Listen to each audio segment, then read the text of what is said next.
Satu soalan. Dalam usia 76 tahun ni, Encik Suja ni masih berminat untuk berniaga. Saya ni kadang sekarang ni memang saya mengalami tidak sihat. Saya kena slip disc lah, kena kaki tak kuat berdiri, kena nerve pain. Jadi tapi bukan sakit yang, tapi buah pinggang tu pun mungkin sudah hampir bocor. Jadi saya mengikuti satu program doktor dekat YouTube tu, nama dia Dr. Mani. Dia cakap lebih baik berpuasa, dia kata. Berpuasa nanti mengurangkan semua gitu begini. Dia kata jangan makan gula putih, jangan ambil tepung. Tapi setelah saya buat dalam sebulan ni, nampak banyak perbezaan. Alhamdulillah. Perbezaan dia apa? Gula saya tu terkawal. Gula terkawal, apa semua saya minta saya boleh baik lah. Ini saya buat buah pinggang tu dah tahap 4. Oleh kerana ikut nasihat tu suruh puasa. Puasa tu memang hebat dia kata.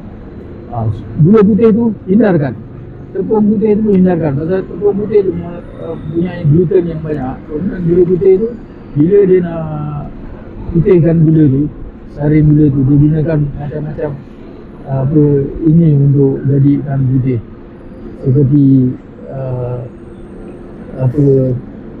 penapis tu gini tau. Penapis tu banyak perkara penapis yang terbaik sekali, yang putih sekali, dia panggil karbon daripada tulang manusia.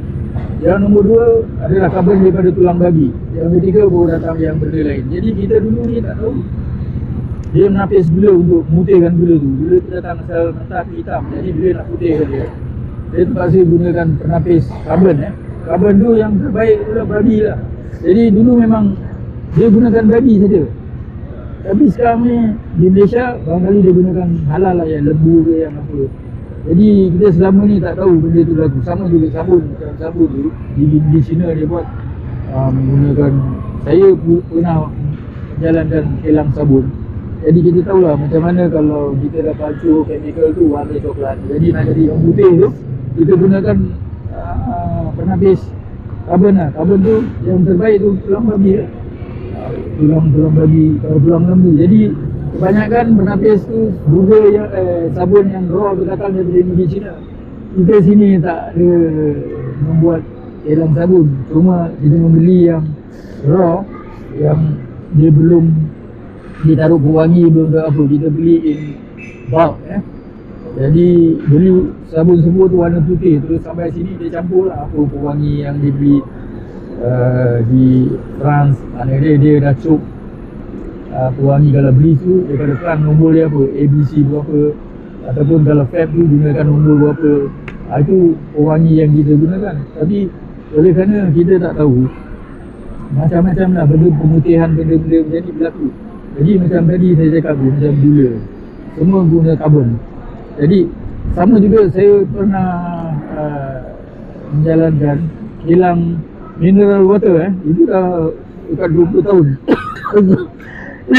Saya orang yang utama membuat kilang air mineral, di mana kita telah mengeluarkan air itu dalam tanah di bawah 200 meter. Jadi mula-mula memang kandungan tu lumpur lah. Bila kita masukkan tube tu kat dalam tanah selama 200 meter, jadi kita keluarkan air banyak-banyak sampai jadi kolam di dalam tanah bawah 200 meter. Kemudian setelah kita keluarkan air itu, kemudian air itu jernih lah, tapi kandungan macam-macam dalam ada iron, magnesium, ada benda yang chemical tinggi. Jadi kita terpaksa gunakan penapis untuk buang itu semua. Jadi di situ saya gunakan banyak penapis daripada karbon yang, tapi yang halal lah. Di situ kadang tengok air clear, crystal clear macam tu. Jadi inilah saya tahu banyak teknologi berkait dengan penapisan.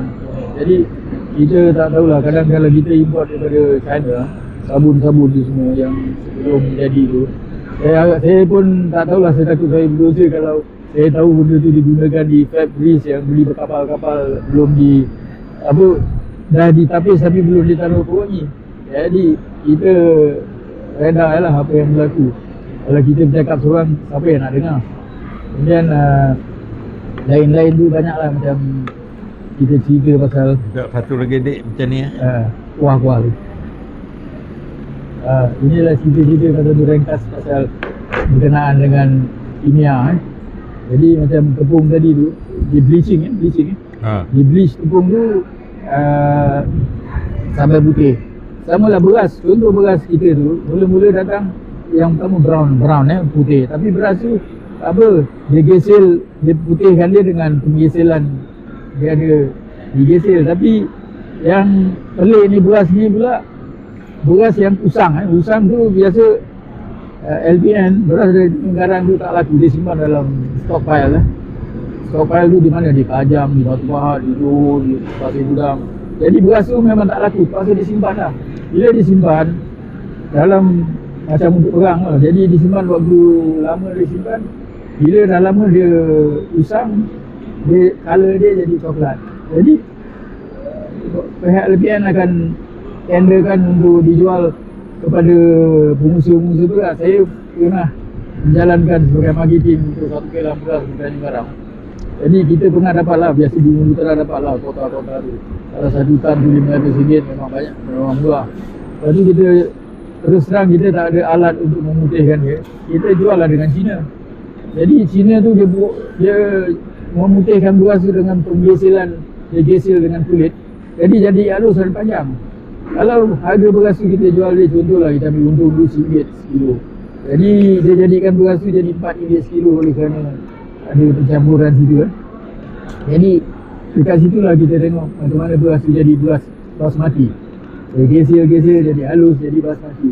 Kita nak tu ni ada sate sikit. Lihat. Allah Akbar.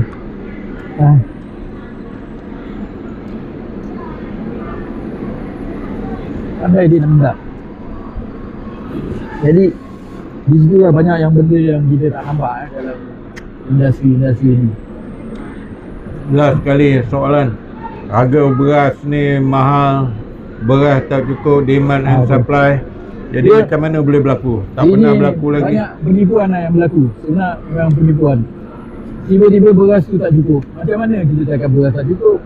Beras tu banyak, lambat sampai tak boleh terjual. Contoh macam di Tanjung Karang, beras terlebih. Bila LPN ambil, bagi-bagi negara ambil simpan, lebih tu terpaksa disimpan sebagai stockpile. Pasal beras tu tak cantik dia dapat benih padi yang tak cantik. Jadi kalau saya cerita, utama sekali benih yang dia dapat tu, di situ kita dah dibohongi oleh pemekal benih. Di mana benih tu kadang-kadang kalau tiap-tiap 1 kilo tu 30% kosong. Maknanya dia kalau dia dah besar ni dia panggil padi angin, 30% kosong. Jadi di situ orang yang pengelang-pengelang, bila dia dah test beras tu, dia kasih murah. Kemudian beras tu bila dia dah kelang, patah banyak. Kemudian di pasaran dia tulis itu beras tu 15 sen patah, 20 sen patah, 30 sen patah. Itu membohong. Kalau awak nak senang, awak nak tahu formula dia, nak tahu beras tu berapa persen dalam tu, gini. Contoh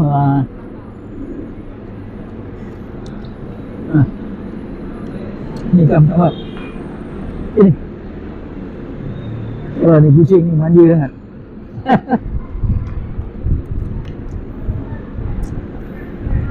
Jadi beras tu macam tadi patah tadi, kita boleh tahu dalam satu beg kita beli, dia tulis itu 15 sen patah. Okey, baik. Kalau awak nak tahu macam mana awak tahu benda tu 15% ke 10% ke 10%, awak ambil tudung botol lah, cedok tu dalam penuh tu awak tebar atas meja. Jadi awak kira yang mana patah, di mana at random awak kira mana yang patah. Itulah persen yang dia campur. Biasa dia campur 25%, 30%, itu membohong semua tu. Itu kilang-kilang padi tu semua membohong. Dia buat kerja semua tak betul. Orang yang biasa ni mana tahu, dia tak tahu hal-hal ni. Jadi dia cakap, kemudian yang satu, bila ada beras import tu jadi alat dia. Dia gunakan beras yang biasa tu, dia tulis itu, dia tapis cantik sikit, dia cakap ini adalah import. Harga yang murah tu dia jadi tinggi sama dengan pasaran biasa. Jadi macam mana lah kita tengok semua menipu. Dalam pasaran ni kita ditipu buta-buta oleh niaga-niaga ni. Jadi kita tengok dalam hal ni, kalau kita report kat mana-mana tak berkesan. Contoh macam pendatang haram ni sekarang, dia orang sibuk nak halau dia, tak boleh. Pasal apa? Pasal dia banyak orang di belakang. Jadi duduk sebagai pangla pun penuh dekat kawasan yang pasar burung apa semua. Jadi di mana orang-orang ni semua? Orang Melayu kita ni menggadai. Jadi macam zaman penjajah Melaka dulu, orang Melayu yang jadi baruah kepada Portugis. Di mana dia kerja dengan Portugis, dia jadi spy. Jadi inilah yang jadi macam ni. Orang Melayu kita yang bekerja tu, dia ada kuasa sikit, dia tahan, dia gunakan. Bila orang nak tangkap, jangan takut, kita orang ada kat dalam. Macam tu lah.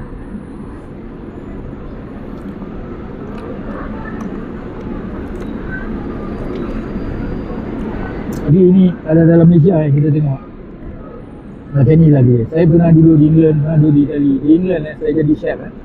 Kalau